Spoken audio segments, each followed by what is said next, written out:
यतिनेत्रुवादरणधुर्यभास्करे प्रकटीकृते हि पतिना रसातलात् तमसां ततिर्बहिरयाभ्योद्गता बहिरप्युदीक्षितुमभुज्जडीकृता। यतिनेतृवादरणधुर्यभास्करे, यतींचा नेतृ म्हणजे श्रेष्ठ असे नेता असणारे, यतिश्रेष्ठ असणारे राघवेंद्र स्वामीजी ते कसे आहेत तर वादरणधुर्य भास्करे म्हणजे प्रसंग युद्धामध्ये वादविवादामध्ये अतिशय श्रेष्ठ सूर्याप्रमाणे आहेत. अहिपतीना म्हणजे आदिशेष असणाऱ्या भगवान शेषाने प्रकटीकृते म्हणजे प्रकाशित केले, सांगितले असे. रसातलात म्हणजे पाताळ लोकामध्ये. तमसाम ततिही म्हणजे अंधकाराचा समूह. उद्गता म्हणजे बाहेर येणारा. बहिही म्हणजे भूलोक किंवा बहिरया म्हणजे बाहेर. जडीकृता म्हणजे स्तब्ध झाला. उदीक्षितुम म्हणजे पाहण्यासाठी अभूत झाला म्हणजेच पाहण्याचा विषय झाला असा अर्थ. नारायणाचार्य इथे उत्प्रेक्षा करतात.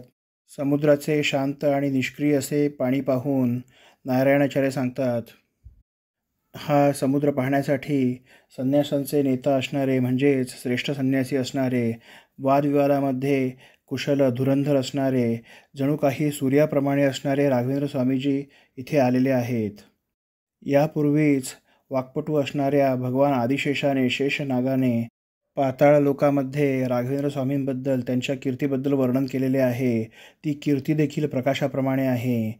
या कीर्तिरूपी प्रकाशाला घाबरून त्या पाताळ लोकातील अंधकाराच्या समूहाने आता आपल्याला पाताळ लोकामध्ये जागा नाही, आपण कुठे जावे म्हणून तो समुद्रातून वर आला. वरती आला तर साक्षात सूर्याप्रमाणे असणारे राघवेंद्र स्वामीजी इथे आले. त्यामुळे आता आपण काय करावे म्हणून जणू काही तो समुद्राच्या पाण्याच्या रूपाने निष्क्रिय होऊन स्तब्ध झाला. थोडक्यात राघवेंद्र स्वामींच्या ज्ञानामुळे अज्ञानरूपी अंधकाराचा नक्कीच नाश होतो, तो अंधकार पळून जातो असा संदेश कवी येथे देतात.